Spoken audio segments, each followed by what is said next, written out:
curso do Saber Direito desta semana é sobre direito do trabalho. O professor Doni Pisco vai abordar a formação do vínculo de emprego, a remuneração, a flexibilização das leis e aspectos da reforma trabalhista, além de contextualizar a relação trabalhista em tempos de pandemia. Você não pode perder!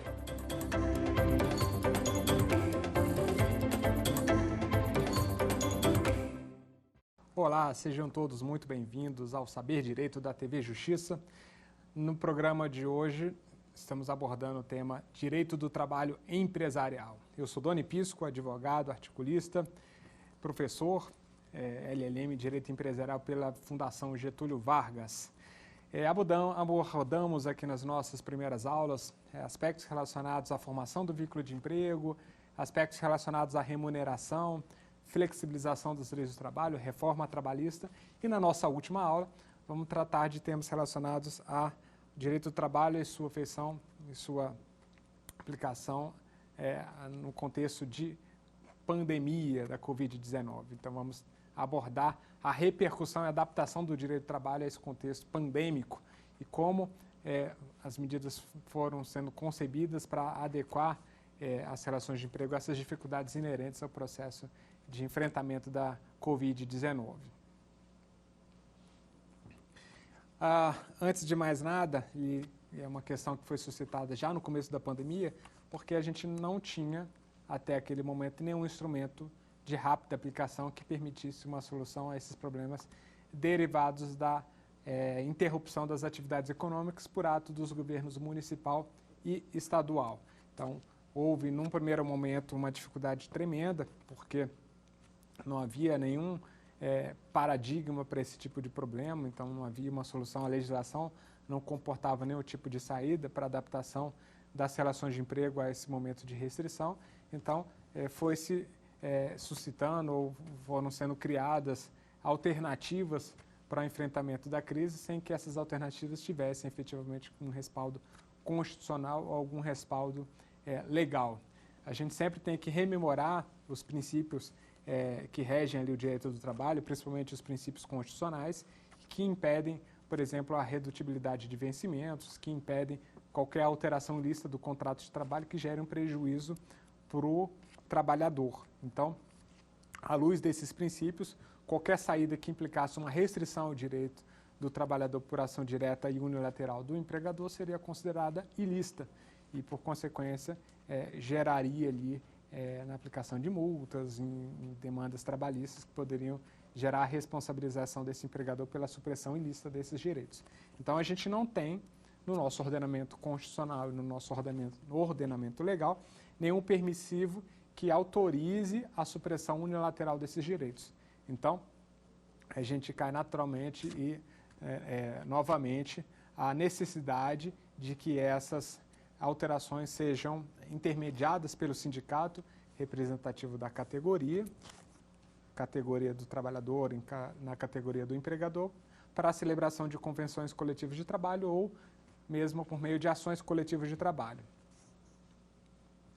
No entanto, a urgência criada pela pandemia gerava um obstáculo à celebração dessas convenções coletivas de trabalho, dos acordos ou aditivos às convenções coletivas de trabalho, porque a gente estava enfrentando uma questão pandêmica e que, pela sua amplitude, envolviam toda a classe de trabalhadores. Então, os sindicatos não teriam instrumentos para atender todas essas demandas e negociar essas medidas para a construção de soluções alternativas à suspensão das atividades econômicas, né? E não só. A saída que, obviamente, interessava os empregadores era a cessação das obrigações de pagamento de salários e benefícios, o que, obviamente, os sindicatos dos trabalhadores não aceitariam, porque, naturalmente, eles viveriam sem qualquer tipo de remuneração, sem qualquer tipo de assistência e, obviamente, não era uma solução factível, né? Então, não só havia essa impossibilidade, como a matéria objeto de transação não interessava à classe trabalhadora por razões lógicas. Então, qualquer acordo nesse sentido seria totalmente impossível, porque geraria ali uma desassistência integral dos interesses dos trabalhadores. E, além disso, a gente tinha um problema, porque, como a gente estava falando de um momento em que fosse necessária a aplicação de medidas restritivas e de isolamento social, a gente não ia conseguir reunir esses trabalhadores em assembleias para discutir demandas relacionadas aos seus contratos de trabalho. Então, a gente tinha obstáculos intransponíveis, muita inquietação, muita insegurança e necessidades urgentes que demandavam ali soluções rápidas, e que soluções rápidas e precipitadas ocorreram em profusão e acabaram gerando problemas na aplicação das normas, porque, como dito, não havia, como não há na legislação ordinária, nenhuma previsão que crie soluções para esse tipo de problema. Como a gente disse anteriormente, na própria CLT, que é uma legislação lá de 1943, havia algumas possibilidades que sugeririam alternativas a esse tipo de situação, como a gente fala ali sobre o artigo 523, que fala lá sobre a força maior, que permitiria a redução de salário, também outros dispositivos que também sugeririam a criação de alternativas ao enfrentamento desse problema, mas que, na verdade, são dispositivos que não encontraram recepção na Constituição Federal. E apesar de constarem lá, se você pesquisar no site da Presidência da República, a norma vai estar lá sem nenhuma previsão expressa, nenhuma menção expressa à inconstitucionalidade daquele dispositivo. A análise sistêmica evidencia que esses dispositivos que foram invocados, eles são incompatíveis com o atual contexto, com o atual ordenamento constitucional. Um dispositivo muito citado e que foi, inclusive, trazido à luz por intervenção, até uma fala do presidente Bolsonaro, é o artigo 486, que sugeriria a possibilidade de transferência dos custos da interrupção da atividade econômica para o Estado ou município responsável pela edição da norma restritiva. O artigo diz da seguinte forma: na hipótese de paralisação temporária ou definitiva do trabalho motivada por ato de autoridade municipal, estadual ou federal, ou pela promulgação de lei ou resolução que impossibilite a continuidade da atividade, prevalecerá o pagamento de indenização que ficará a cargo do governo responsável. Então, é uma hipótese extremamente tentadora, em que o empresário poderia transferir, em tese, a responsabilidade inerente à sua condição para a autoridade pública municipal, federal ou estadual responsável pela medida restritiva. E como havia uma questão política envolvida, que o governo federal era contrário às medidas restritivas, ele queria, com esse instrumento, incentivar os empresários a demitir ou suspender o pagamento das suas obrigações e passar a fatura para os governos municipal ou estadual, como se houvesse validade jurídica para isso. Como a gente já disse em aulas anteriores, a essência da relação de emprego da figura do empregador é aquele que assume o risco da atividade econômica. Ou seja, no momento em que ele se propõe a empregar e se vincula mediante um contrato de trabalho, ele se obriga ao cumprimento daquelas obrigações, independentemente do êxito do negócio ou do resultado econômico obtido com aquela atividade. Então, se ele tiver prejuízo, ou se ele tiver lucro, ou se a atividade for interrompida por ação do governo local, e ele tenha faturamento zero, ainda assim as obrigações continuarão sendo exigíveis enquanto se mantiver o contrato de trabalho vigente. Se ele rescinde o contrato de trabalho, naturalmente ele se obriga ao pagamento das verbas rescisórias de maneira totalmente natural, inalterado em relação a situações de normalidade. Então, em hipótese alguma, ele vai poder se desvencilhar dessas obrigações se valendo do disposto no artigo 486. Esse dispositivo, apesar de não ter sido, não haver previsão expressa da sua inconstitucionalidade, quando a gente faz a análise confrontando esse dispositivo com os princípios constitucionais que regem o direito do trabalho e os próprios princípios do direito do trabalho em si, conforme dito anteriormente na nossa primeira aula, a gente percebe a total incompatibilidade desse dispositivo com o nosso ordenamento jurídico. E, naturalmente, ele não vai poder ser invocado como argumento para desoneração do empregador em relação às suas obrigações. Prova disso é que a própria medida provisória 1045, que acabou caducando, ela previu um dispositivo que dava uma luz a essa questão, que visava, sobretudo, criar por um texto normativo uma interpretação em relação à amplitude, sentido e alcance desse artigo para evitar essas interpretações, como dito sempre, soluções simples e erradas para problemas difíceis e que fazia uma interpretação enviesada desse dispositivo, uma interpretação literal e não uma interpretação sistêmica e que, não raro, gerava um prejuízo para o trabalhador que via ali os seus direitos sendo transferidos a terceiro como se possibilidade houvesse e, como a gente sabe, possibilidade não há. A obrigação é do empregador e ela continua sendo independentemente das dificuldades pelas quais ele passa, independentemente se o descumprimento das obrigações trabalhistas se dá por ato voluntário ou se isso se dá por uma cessação total do seu faturamento em função das restrições inerentes à pandemia. O dispositivo falava assim: o disposto no artigo 486 da Consolidação das Leis do Trabalho, aprovada pelo Decreto-Lei 1452 de 1943, não se aplica na hipótese de paralisação ou suspensão das atividades empresariais determinado por ato de autoridade municipal, distrital, estadual ou federal para enfrentamento da emergência de saúde pública de importância internacional decorrente do coronavírus Covid-19. Então, visava consolidar legalmente a restrição à aplicação desse dispositivo. Porque esse dispositivo ele é aplicável quando a restrição imposta pela autoridade local, ela se dá em função de uma situação específica e elegível. Nesse caso, as restrições impostas pela pandemia não era uma medida elegível, era uma medida impositiva, considerando a obrigação maior que é a preservação da saúde.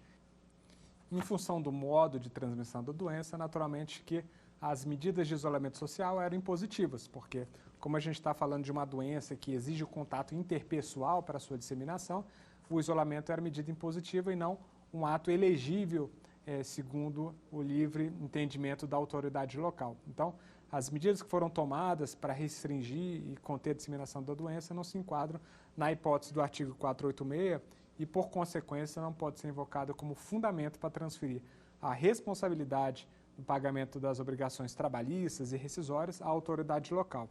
Então, o previsto ali na medida provisória que se dispunha a regulamentar esse dispositivo, ela visava sobretudo isso, deixar claro por meio de um dispositivo legal que a hipótese de incidência do artigo 486 não se dava em relação às medidas restritivas tomadas durante a pandemia.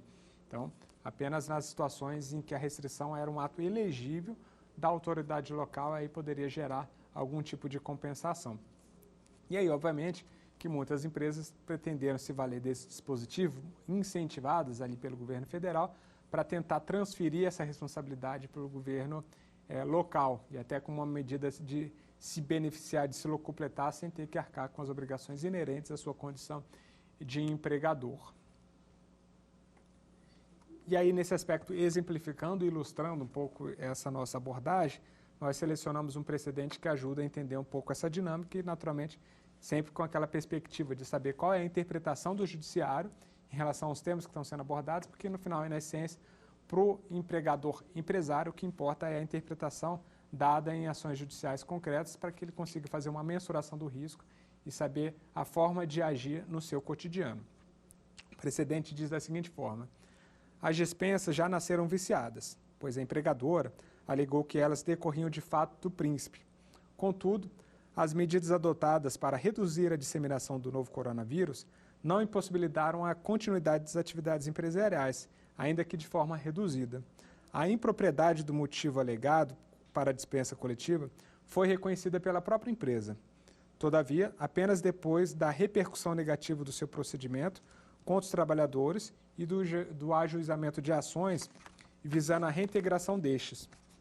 Assim, complementou as verbas rescisórias, desistindo da tese da aplicação do artigo 486 da CLT. De fato, a disseminação mundial do coronavírus, provocando a Covid-19, doença que vem matando de forma rápida milhares de pessoas e que não possui vacina ou remédio conhecido até o momento, impôs que as autoridades públicas, vinculadas às orientações médicas e científicas, passassem a impor restrições temporárias às atividades humanas, permitindo, no primeiro momento, apenas as atividades essenciais, com vistas a minorar a transmissão do vírus e o contágio da população. A pandemia, portanto, provocou um impacto negativo na economia do país. Por esse motivo, a legislação concedeu aos empregadores mecanismos excepcionais de compensação que visam a preservação de empregos. Ela está citando aqui a medida provisória 936, vigente à época. A impetrante, porém, desconsiderou as alternativas que estavam à sua disposição e resolveu promover uma dispensa em massa com pagamento parcial das verbas rescisórias, desprezando as consequências financeiras e psicológicas para mais de 100 empregados das unidades do Rio de Janeiro e suas respectivas famílias. O exercício do poder de dispensa pelo empregador deve respeitar os limites impostos pelo fim social da empresa. A impetrante, no entanto, agiu de forma temerária em plena pandemia. Considera-se, portanto, que a dispensa em massa promovida em razão da pandemia, sem a prévia adoção das medidas compensatórias previstas na legislação em vigor para a preservação do emprego, revela-se nula. No mais, a impetrante alega que está com faturamento praticamente zerado por causa das medidas de distanciamento social, o que comprometeria sua capacidade de pagar salários dos trabalhadores reintegrados. A pandemia tem afetado a economia mundial e certamente a impetrante também foi atingida. Contudo, o mandado de segurança exige prova pré-constituída e a empresa não instruiu a inicial com documentos que confirmem a alegada dificuldade de cumprir a ordem de reintegração. E aí ele trata aqui de aspectos processuais que não interessam muito ao caso. Mas é evidente aqui pela interpretação da norma que a norma não desobriga o empregador das suas prestações perante os seus empregados. Então, muitas empresas se valeram de maneira apressada, assodada, ou às vezes até de má fé, desse dispositivo, às vezes até com uma conotação política, tentando responsabilizar os governos locais pelas restrições das atividades, como se opção fosse. E a gente sabe que opção não era, era uma imposição como uma medida a impedir a disseminação da doença. E nesse caso específico é bem interessante, porque além de reconhecer a não aplicação do artigo 486 no sentido e alcance pretendido pela empresa, foi determinada na época a reintegração desses trabalhadores, porque se entendeu que a empresa, apesar da demissão, do processo de demissão, inclusive o processo de demissão em massa, ser uma faculdade do empregador, no caso específico ele tinha à sua disposição outros mecanismos e por isso ele estaria desautorizado a demitir, teria que manter esses trabalhadores, se valendo das medidas de manutenção de emprego previstas ali naquela medida provisória 936 que vigia a época. Esse precedente aqui é do TRT da primeira região, que fala especificamente sobre a demanda envolvendo o restaurante Fogo de Chão.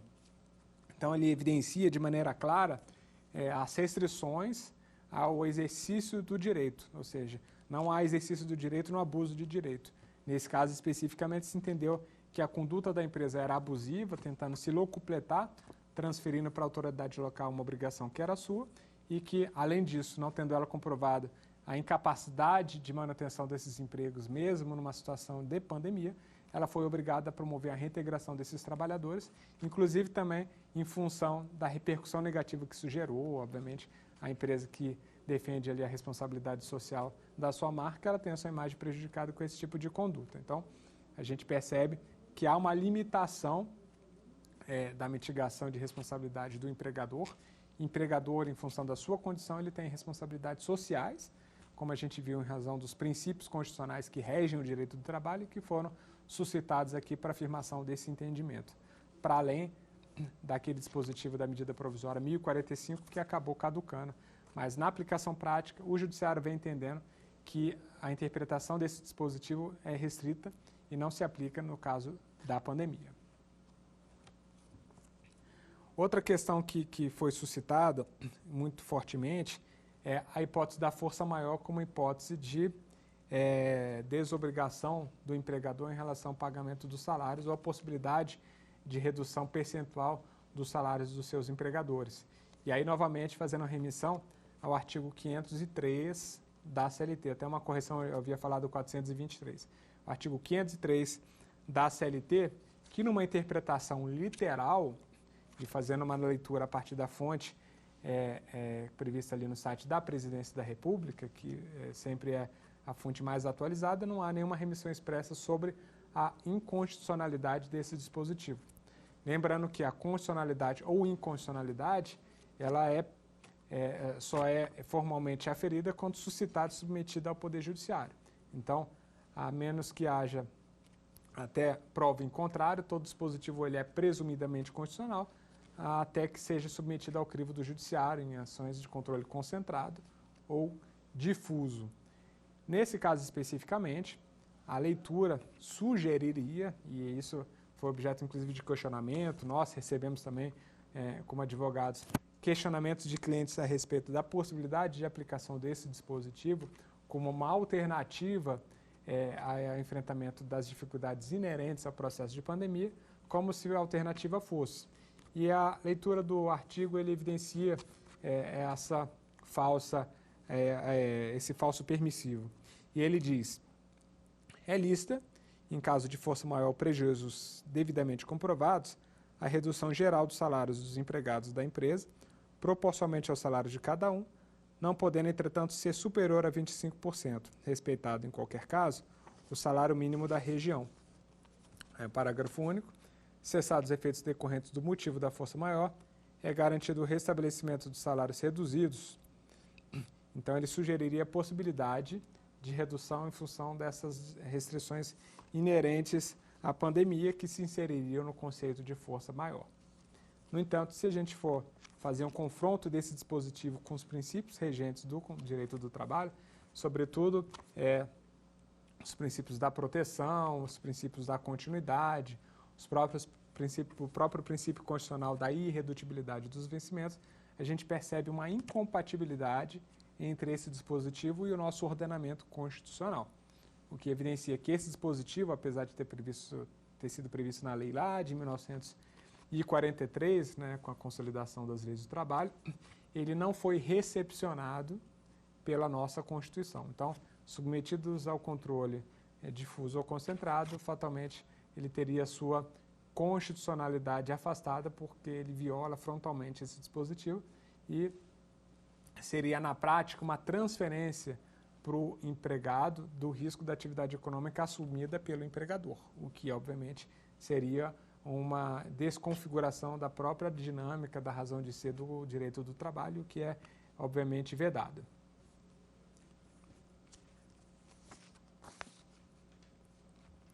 Então, como dito, o motivo da vedação é que a responsabilidade pelo risco da atividade econômica é sempre do empregador, não pode ser transferida para o empregado.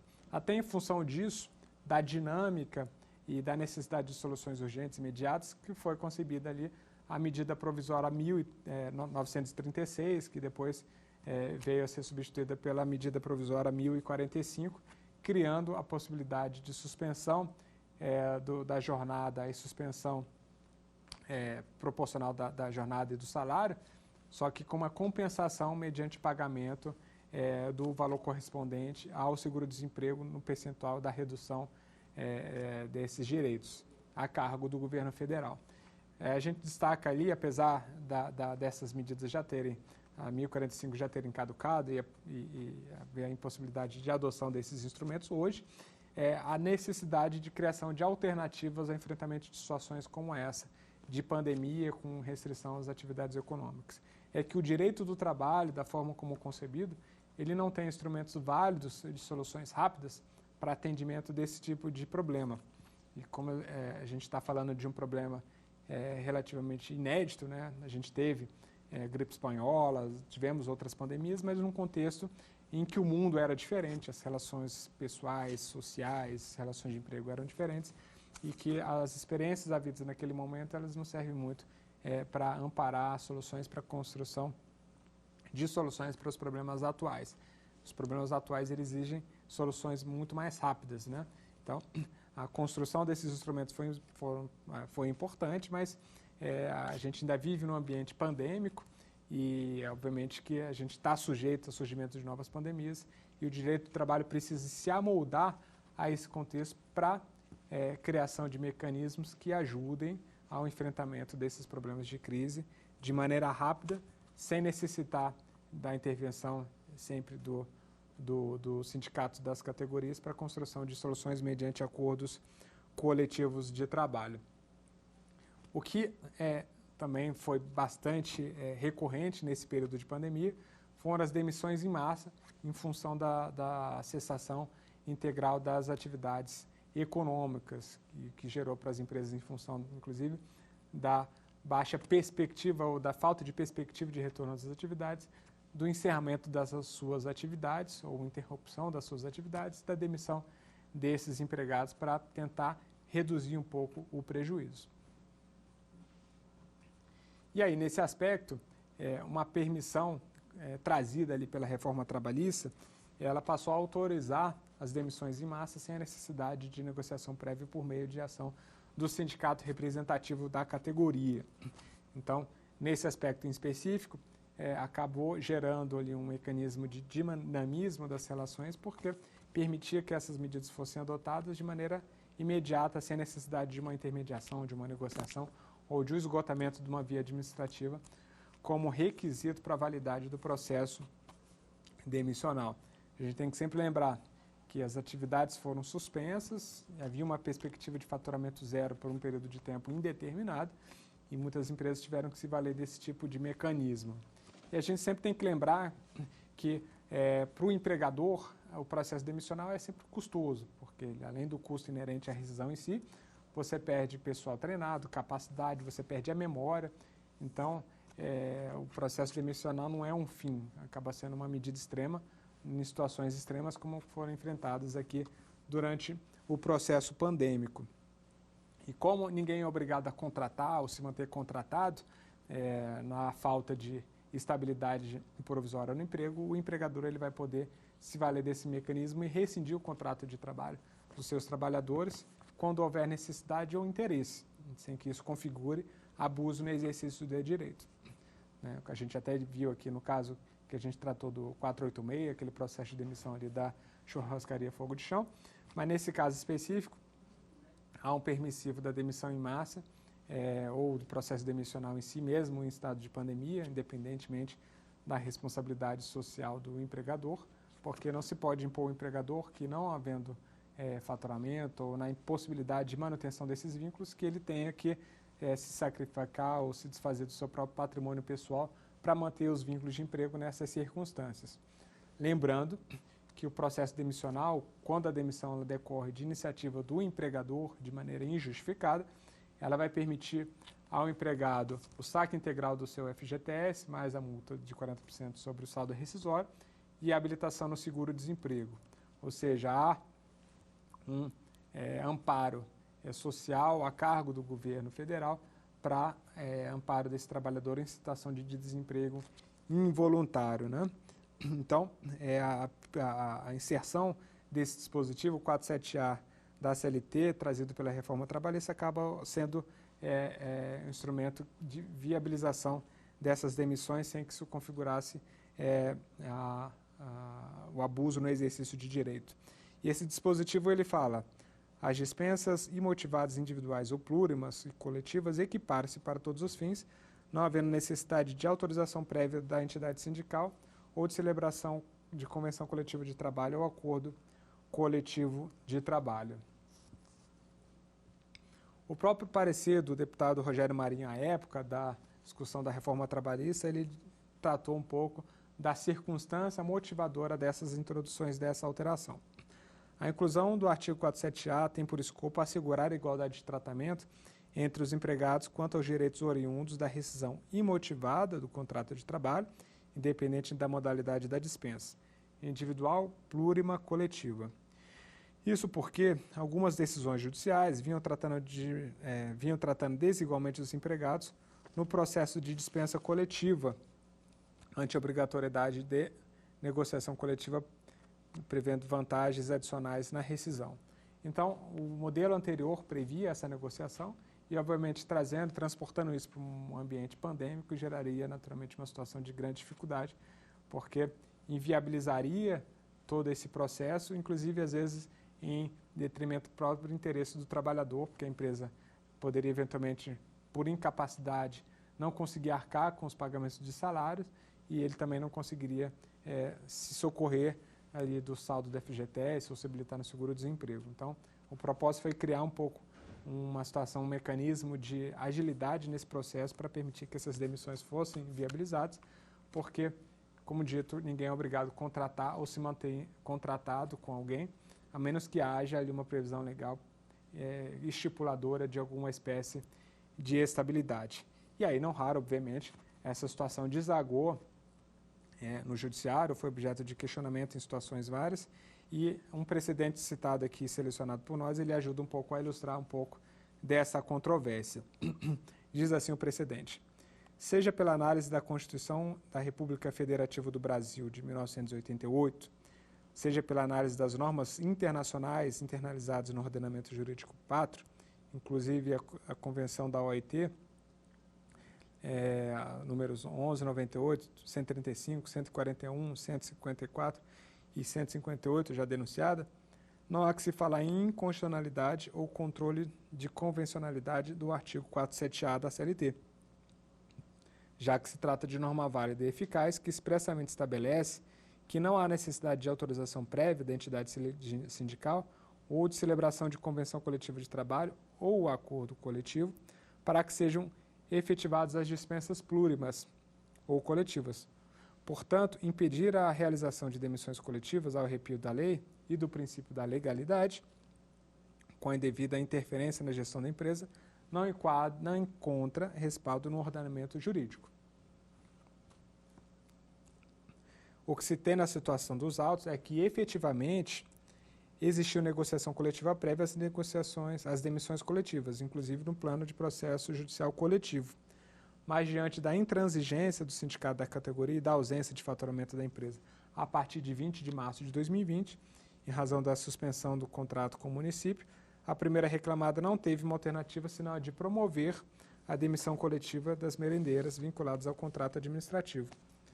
Ainda que superados os fundamentos supramencionados, no sentido que efetivamente existiu negociação prévia à demissão coletiva, também não prospera o argumento do Ministério Público acerca da inconstitucionalidade ou invalidade da norma do artigo 477. O Ministério Público do Trabalho sustenta, em síntese, que a jurisprudência pátria demonstra a única interpretação possível para o artigo 47A da CLT, compatível com o arcabouço constitucional, que é o condicionamento das dispensas coletivas à prévia negociação coletiva. Portanto, pretende o Ministério Público mesmo negar a aplicação da validade da norma, pelo que é falsa a alegação recursal, no sentido de que o texto legal não faria menção à dispensa prévia de negociação coletiva para que sejam efetivadas as dispensas plurimas ou coletivas. Antes de adentrarmos no enfrentamento das normas invocadas pelo Ministério Público do Trabalho, o fato é que, por décadas, desde que promulgada a Constituição da República Federativa do Brasil de 1988, inúmeras demissões plurimas ou coletivas foram efetivadas sem qualquer reconhecimento de invalidade alegada à ausência prévia de negociação coletiva. Então, o que a gente vê é que não há uma restrição, de fato, observado o texto constitucional. Então, as empresas poderiam se valer. A gente teve recentemente algumas restrições em alusão a esse dispositivo, principalmente de instituições bancárias, uma especificamente em que as demissões foram anuladas, mas não porque elas estavam impossibilitadas de fazer ou porque se entendia pela inconstitucionalidade do artigo 477A da CLT, mas porque o banco voluntariamente se comprometeu a não demitir nenhum funcionário durante a pandemia, em função da sua responsabilidade social, e aí, fazendo isso, ele gera um benefício à sua própria imagem, criando um compromisso público a esse tipo de prestação, de não demissão, e no momento em que ele descumpre uma obrigação voluntária que ele próprio assumiu, isso se revertiria em uma demissão nula.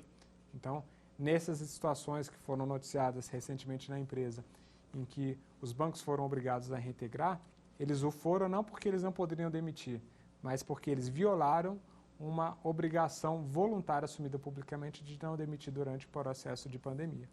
Então, isso acabou representando um fator restritivo à demissão e não porque a empresa estivesse impossibilitada de fazê-lo. Bom, um outro aspecto importante que orbitou grande parte das discussões inerentes à pandemia foi o trabalho durante, principalmente o trabalho essencial, e a possibilidade das pessoas submetidas ao trabalho presencial, uma vez contraindo a Covid-19, poderem arguir a Covid-19 como doença do trabalho. Isso foi um objeto de questionamento, isso foi objeto, inclusive, de portaria do Ministério do Trabalho, e que acabou gerando um contexto de grande insegurança, de instabilidade, em função da incerteza se aquilo ali geraria uma presunção relativa de nexo de causalidade entre a doença e o trabalho ou não. E aí a gente faz uma remissão, como ponto de partida do nosso debate, ao decreto que regulamenta a 8.213, que trata ali dos benefícios previdenciários. É o decreto 3.048, de 99, que no seu artigo 2º fala: em caso excepcional, constatando que a doença não incluída na relação prevista nos incisos 1 e 2 desse artigo resultou de condições especiais em que o trabalho é executado e que com ele se relaciona diretamente, a Previdência Social deve considerá-lo como acidente de trabalho. Ou seja, não há uma presunção sobre a natureza ocupacional da doença. No entanto, se as condições especiais em que esse trabalho é desempenhado, elas sujeitam de maneira diferenciada esse trabalhador ao adoecimento, uma vez ocorrido esse adoecimento, vai se ter uma presunção de que esse adoecimento tenha sido decorrência dessa condição especial do trabalho. Ou seja, o adoecimento por si só não é fato gerador do nexo de causalidade, a necessidade de que uma condição especial em que o trabalho seja executado evidencie essa relação de causa e efeito. E aí foi editada uma nota técnica do Ministério do Trabalho que exemplificava essa questão, abordando a problemática em torno dessa discussão, saber se havia ou não vínculo de emprego presumido, ou se o adoecimento do trabalhador por Covid-19, estando prestando serviço de maneira presencial, geraria ou não o reconhecimento da doença do trabalho. Diz a nota técnica: inicialmente, é importante esclarecer que a Covid-19 como doença comum não se enquadra no conceito de doença profissional, do artigo 20, inciso 1º, inciso 1 da Lei 8.213, mas pode ser caracterizado como doença do trabalho. As circunstâncias específicas de cada caso concreto poderão indicar se a forma como o trabalho foi exercido gerou um risco relevante para o trabalhador. Além dos casos mais claros de profissionais de saúde que trabalham com pacientes contaminados, outras atividades podem gerar esse enquadramento. Assim, em que pese a ausência de uma presunção de que a determinada doença não é ocupacional, caso a doença não seja prevista no Decreto 3.048 de 99, o nexo só será estabelecido se demonstrada que a doença adquirida ou desencadeada, em função das condições especiais do trabalho, é realizado e com ele se relacione diretamente. Ou seja, haverá necessidade do estabelecimento de nexo a partir dos elementos submetidos à análise pelos peritos médicos federais. E qual que é a repercussão disso? Porque se a gente reconhece a Covid-19 de que é cometido o trabalhador como doença ocupacional e ela gera afastamento superior a 15 dias, ele vai receber o benefício previdenciário pago pelo INSS. Então, se ele se afasta, há o reconhecimento do nexo de causalidade, essa doença é reconhecida como uma doença do trabalho e ele recebe o benefício previdenciário, ele vai ter estabilidade provisória de 12 meses a contar do retorno às atividades laborais. Isso tem uma enorme repercussão, porque tendo estabilidade provisória no emprego, ele não vai poder ser demitido injustificadamente pelo empregador. E se ele o for, o empregador vai ser obrigado a pagar a indenização substitutiva dessa estabilidade. Ou seja, ele retornando ao trabalho e sendo demitido, digamos, dali a 4 meses, antes de finalizar os 12 meses da estabilidade, o empregador vai ser obrigado ao pagamento da indenização correspondente a 8 meses do período de estabilidade restante, mais aviso prévio, férias, 13º proporcional FGTS, todas as demais verbas. Obviamente isso gera um custo muito grande, isso influencia ali na própria liberdade do empregador na gestão da sua mão de obra. Então é uma questão sensível, não é uma questão trivial. Então, o que a gente viu aqui pela nota técnica, que o simples adoecimento não é presumidamente decorrência da prestação de serviço, se as condições especiais não forem geradoras de uma exposição diferenciada que propicie a disseminação da doença e o adoecimento do trabalhador. Então, em qualquer caso, havendo o adoecimento, para que se tenha um reconhecimento da natureza ocupacional dessa doença, ou seja, de ser uma doença do trabalho, haveria necessidade de uma perícia ambiental para que o perito pudesse apontar, numa ação individual, que as condições especiais de realização daquele serviço elas geram uma exposição diferenciada à disseminação do novo coronavírus, sobretudo nas atividades que geram, por essência, um contato interpessoal elevado e que gera um grau de exposição que possa desencadear esse adoecimento. Então, essa é uma questão sensível e que tem esse tipo de repercussão. E aí eu cito o trecho ali da súmula 378, que ajuda um pouco a exemplificar isso que nós dissemos, que são as consequências de se reconhecer a Covid-19 como uma doença do trabalho. E ele fala, são pressupostos para a concessão da estabilidade o afastamento superior a 15 dias e a consequente percepção do auxílio-doença acidentário, salvo constatada, após a despedida, doença profissional que guarde relação de causalidade com a execução do contrato de emprego.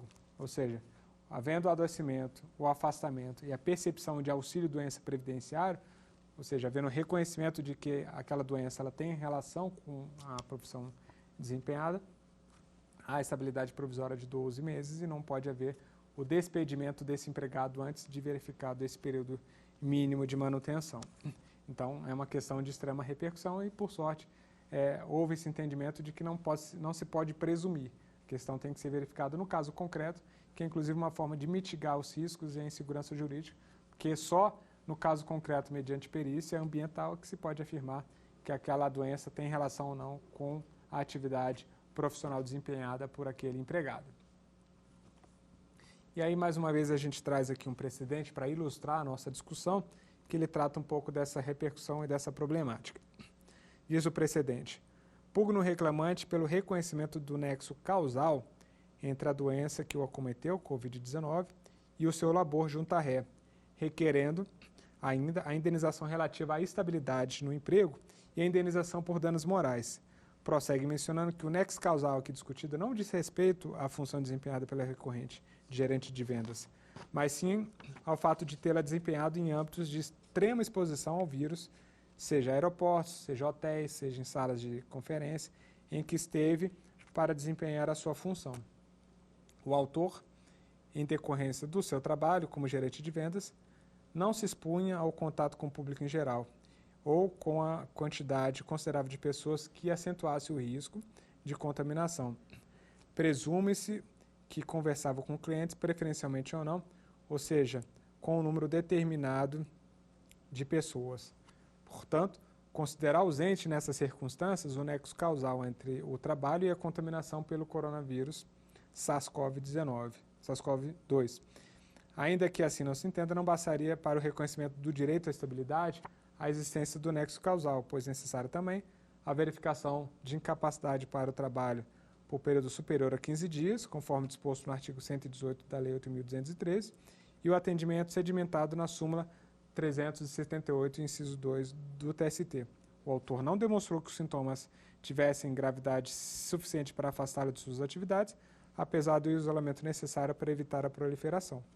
Assim, tanto pela falta de comprovação do nexo, pela ausência de incapacidade para o trabalho, ausentes requisitos legais para o reconhecimento do direito à estabilidade, fundamento pelo qual rejeita os pedidos de reintegração e indenização substitutiva.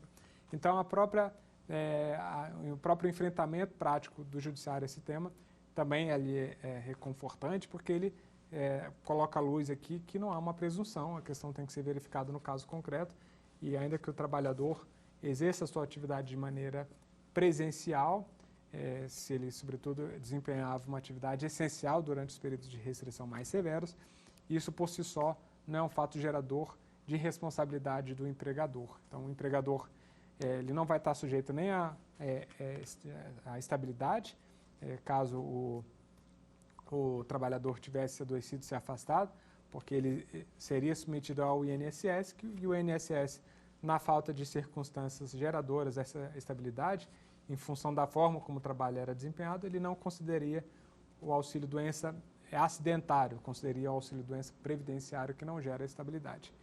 E do ponto individual da relação entre empregado e empregador, o empregador não poderia ser responsabilizado, por exemplo, ao pagamento de indenização por dano moral ou por dano material, se não evidenciado que ele expôs de maneira acentuada o trabalhador à condição de adoecimento.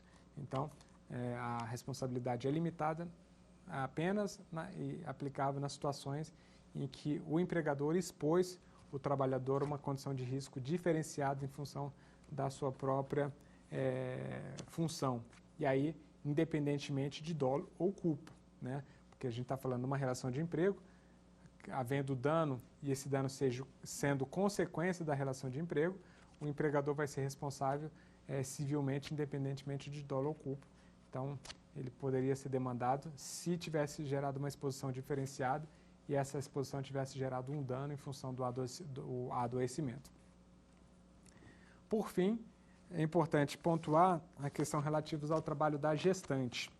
E essa é uma questão bastante sensível, porque as gestantes elas já são impedidas ali ao trabalho em condições insalubres em qualquer grau, independentemente de autorização do médico individual da gestante.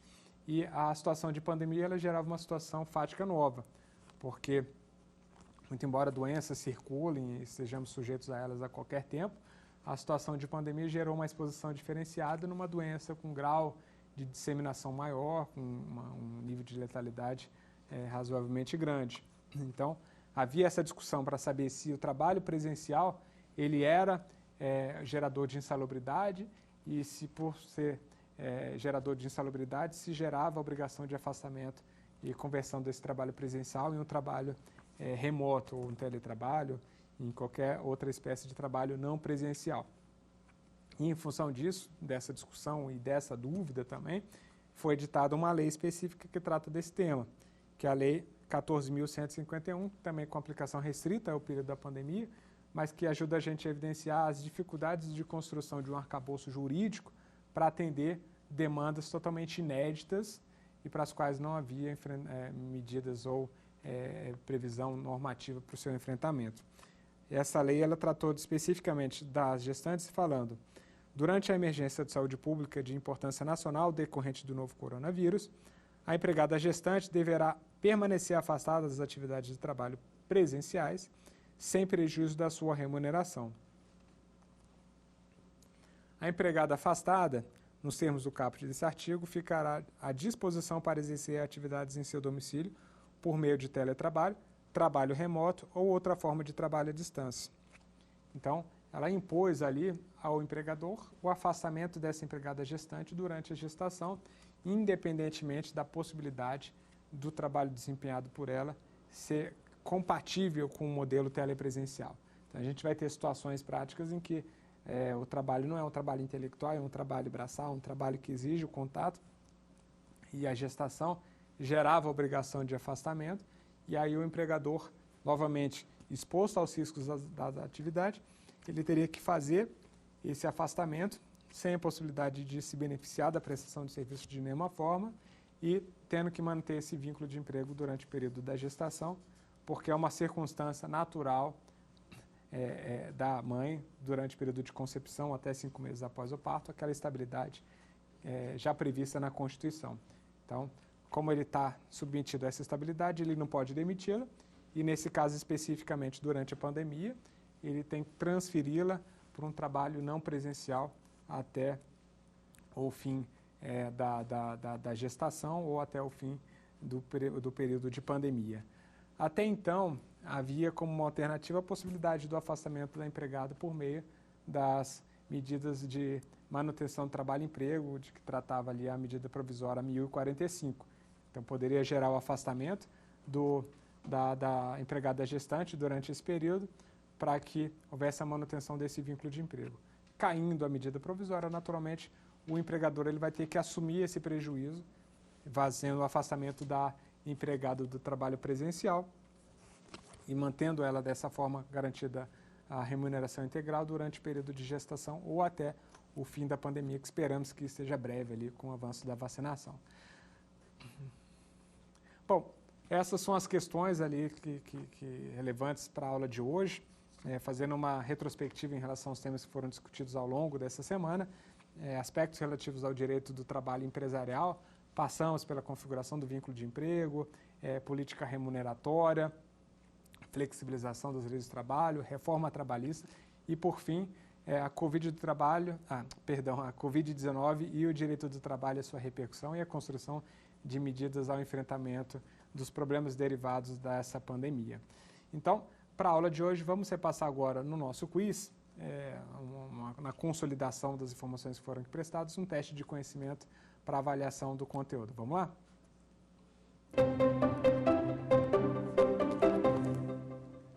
A interrupção temporária das atividades não essenciais determinadas por governos estaduais e municipais para a contenção da disseminação da pandemia da Covid-19. Hipótese A. Insere-se no conceito do fato do príncipe, autorizando a rescisão do contrato de trabalho por iniciativa do empregador e a suspensão da obrigação de pagamento das verbas rescisórias e sua transferência para o Poder Executivo responsável pela norma restritiva. Hipótese B. Representa justa causa, consistente em força maior, autorizativa da rescisão dos contratos de trabalho, dispensando o pagamento do aviso prévio, 13º, salário proporcional e multa do FGTS. Hipótese C. Representa ordinariamente hipótese de suspensão do contrato de trabalho, autorizando o não pagamento do salário e benefícios à falta de prestação de serviço, salvo condição mais benéfica prevista na legislação federal e a exemplo da medida provisória 1045. Hipótese D. Não desonera o empregador de nenhuma das obrigações trabalhistas inerentes aos contratos de trabalho mantidos com seus empregados, salvo a autorização expressa contida em legislação federal em sentido contrário, a exemplo da medida provisória 1045. Aqui nesse nosso exemplo a gente passa pelas discussões havidas em torno do artigo 486, que trata da possibilidade de transferência para o governo local dos custos relativos à suspensão das atividades, quando se tratar de fato elegível, né? E do artigo 503, que fala sobre a força maior como hipótese autorizativa da redução de salário. Como dissemos aqui, todas essas situações, elas perpassam ali pelo risco da atividade econômica assumida pelo empregador e que a gente viu que elas não podem ser transferidas para o empregado. Então, essas situações aqui especificamente, elas não permitem que o empregador se desobrigue das suas prestações, das suas obrigações, transferindo elas ou para o governo local responsável pelas medidas restritivas e tampouco reduzindo salários por estar sujeito a uma restrição das atividades decorrentes da pandemia. Então, feitas essas abordagens, a gente tem como hipótese correta aqui e remanescente a letra D, as restrições relativas à pandemia da Covid-19 não desoneram o empregador de nenhuma das suas obrigações. Então, enquanto ele se mantiver na condição de empregador, ele está obrigado ao pagamento de todas as prestações, inclusive as verbas rescisórias, salvo autorização expressa por meio de legislação federal, no caso especificamente a medida provisória 1045 e antes a medida provisória 936, que criou medidas de manutenção do trabalho e emprego. Vamos agora à nossa questão número 2. A emergência de saúde pública de importância nacional, representada pela Covid-19. Hipótese A. Não autoriza o processo de demissões coletivas, haja vista a excepcionalidade do contexto, obrigando o empregador a manter os vínculos de emprego, dada a função social das empresas, pois as crises econômicas se inserem nos riscos da atividade econômica. Hipótese B.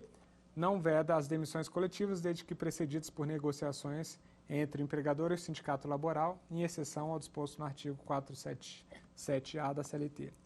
Hipótese C.